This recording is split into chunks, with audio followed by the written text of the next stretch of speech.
Le 26 juillet 2025, le Conseil électoral de l'ECAM a rejeté ma candidature à l'élection présidentielle régulièrement présentée par le MANIDEM. Le 28 juillet, j'ai déposé un recours contre cette décision infondée devant le Conseil constitutionnel.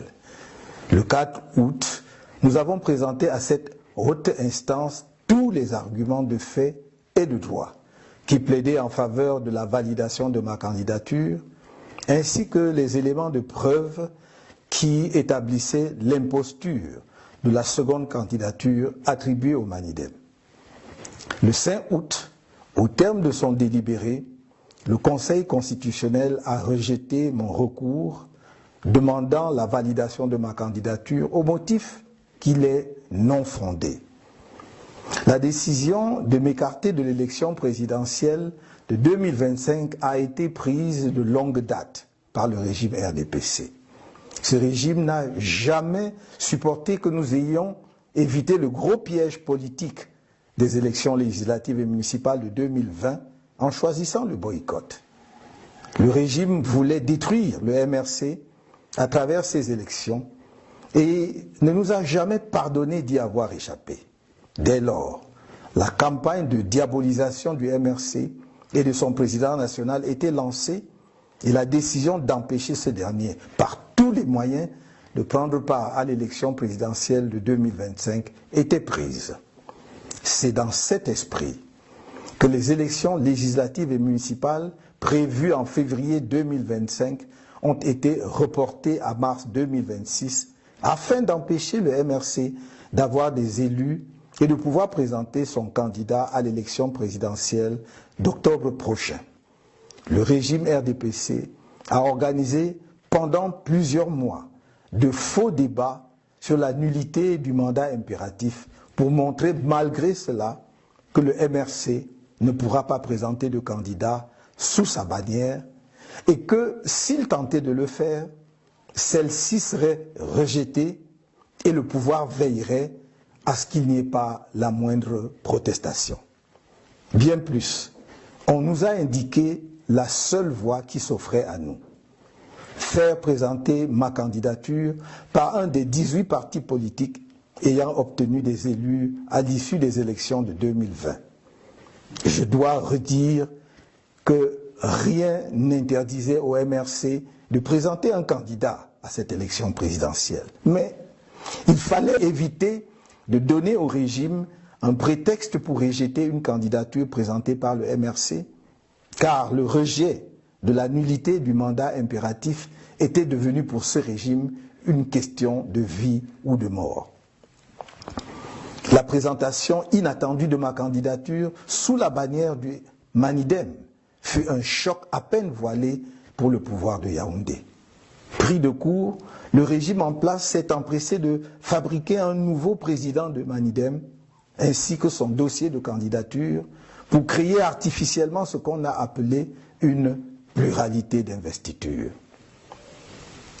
Camerounaises, Camerounais, mes chers compatriotes, j'adresse mes remerciements chaleureux à tous ceux nombreux qui m'ont manifesté sans relâche leur soutien patriotique et démocratique durant cet épisode qui vient de se dénouer devant le Conseil constitutionnel le mardi 5 août 2025. Je remercie tout particulièrement l'honorable Jean-Michel Ninche, président national du FCC, coordonnateur de l'APC, ainsi que tous les membres de l'APC qui avaient décidé de porter ma candidature. Dans la même veine, je remercie le président national du MANIDEM, M. Anissé Georges Ekane, pour son patriotisme remarquable et son sens de l'histoire, sa fidélité aux idéaux qui fondèrent son engagement politique, son courage et sa détermination à voir notre pays reprendre sa marche nationaliste vers le progrès. C'est aussi pour moi l'occasion de saluer l'engagement exceptionnel de tous les responsables ainsi que les militants du MANIDEM pour leur soutien à ma candidature. J'exprime ma reconnaissance aux dirigeants et aux nombreux militants du MRC pour leur soutien indéfectible, leur engagement inébranlable et leur courage remarquable face aux multiples épreuves qui lui sont imposées au quotidien par un régime sans inspiration ni aucune vision pour le pays. Mes chers compatriotes, j'ai dit et répété que je ne vous trahirai pas. Et je ne vous ai pas trahi. En revanche, le Conseil constitutionnel, la justice et l'ECAM, le pouvoir en place à travers le ministère de l'administration territoriale notamment, qui a été de tous les mauvais coups contre nous, vous ont trahis sans état d'âme. La communauté internationale, notamment l'Organisation des Nations Unies, qui a signé une convention secrète avec l'ECAM le 9 mai 2025, prétendument pour garantir la transparence de l'élection présidentielle de 2025, vous a trahi. Cette communauté internationale, si prompte à se montrer aux côtés de la dictature qui écrase le peuple camerounais, ne s'est pas sentie concernée par le crime politique du régime RDPC contre notre peuple. Bien au contraire, elle s'est assise sur les valeurs qu'elle dit promouvoir et qu'elle prétend défendre. Mes chers compatriotes, dans le cadre de la préparation de ma campagne à l'élection présidentielle d'octobre prochain, j'ai procédé le 30 janvier 2025 au lancement de la levée des fonds irrelatifs conformément à la législation en vigueur. Suite au rejet de ma candidature, j'informe l'opinion publique que les contributions pour ma campagne à la dite élection sont désormais closes. En dépit des dépenses déjà effectuées dans le cadre de cette campagne, j'informe qu'il sera procédé au remboursement des contributions reçues dans les comptes bancaires ouverts à cette occasion, ainsi que dans les différents comptes chez les opérateurs mobiles. Des mesures d'ordre pratique sont en train d'être prises à cet effet. Camerounaises, Camerounais, mes chers compatriotes, je suis debout et resterai à vos côtés. La lutte continue. Vive le Cameroun.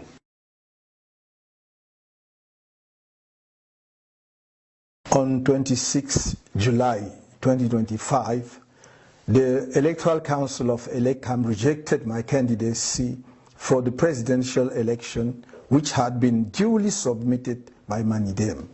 On 28 July, I lodged an appeal against this unfounded decision with the Constitutional Council.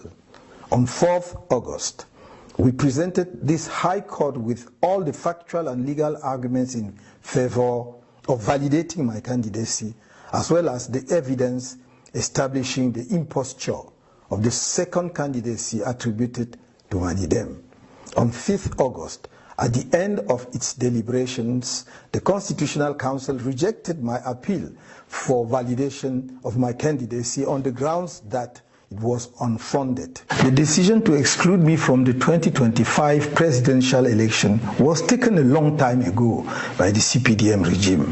This regime never accepted the fact that we avoided the big political trap of the 2020 legislative and municipal elections by choosing the boycott. The regime wanted to destroy the CRM through these elections and never forgave us for escaping. From then on, the campaign to demonize the CRM and its national president was launched, and the decision was taken to prevent him by any means possible from taking part in the 2025 presidential election. It was with this in mind that the legislative and municipal elections scheduled for February 2025 were postponed until March 2026 in order to prevent the CRM from having any elected representatives and from being able to present its candidate in the presidential election next October.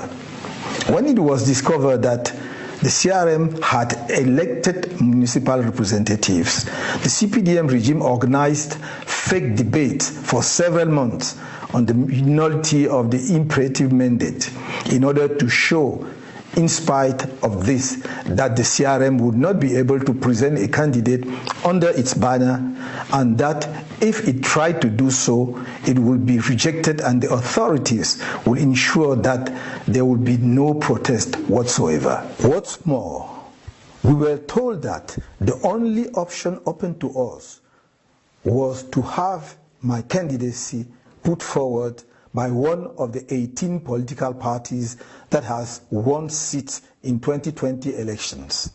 I must repeat that nothing prevented the CRM from presenting a candidate for this presidential election. But we had to avoid giving the regime a pretext for rejecting a candidacy presented by the CRM, because rejecting the nullity of the imperative mandate had become a matter of life or death for this regime.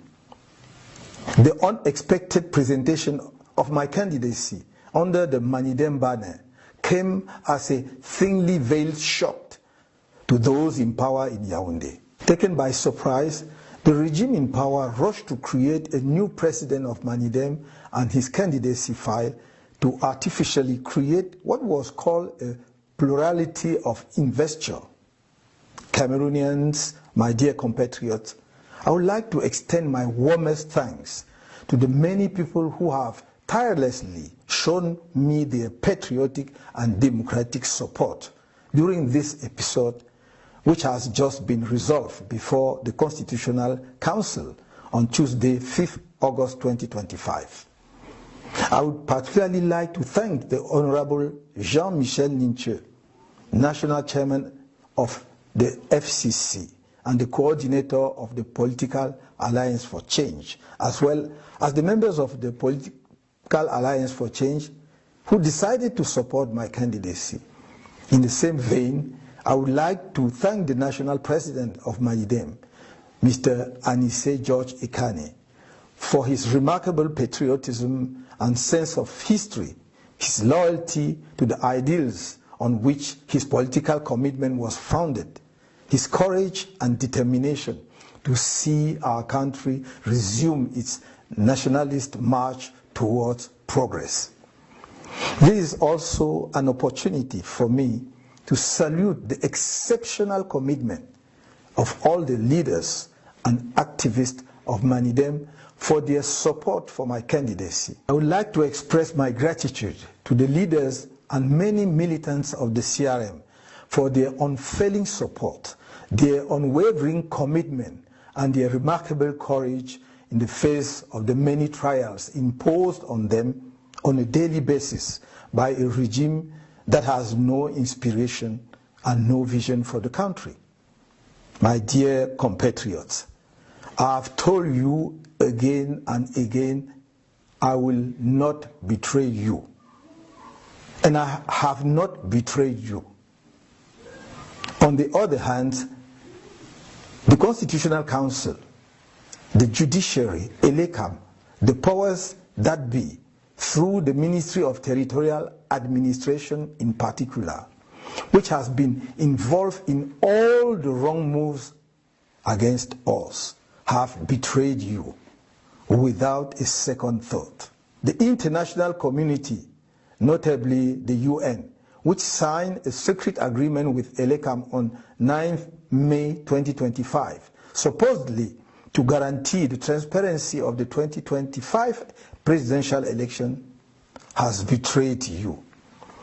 This international community, so quick to stand by the dictatorship that is crushing the Cameroonian people, did not feel concerned by the CPDM regime's political crime against our people. On the contrary, it has sat on the values it claims to promote and defend. My dear compatriots, as part of the preparations for my campaign for the presidential election next October, on 30 January 2025, I launched the fundraising campaign in accordance with the legislation in vigor. Following the rejection of my candidacy, I would like to inform the public that contributions to my campaign for the forthcoming elections are now closed. Despite the expenses already incurred in connection with this campaign, I hereby inform you that the contributions received in the bank accounts open for this purpose and in the various accounts with mobile operators will be reimbursed. Practical measures are being taken to this regard. Cameroonians, my dear compatriots, I'm on my feet and will remain at your side. The struggle continues. Long live Cameroon.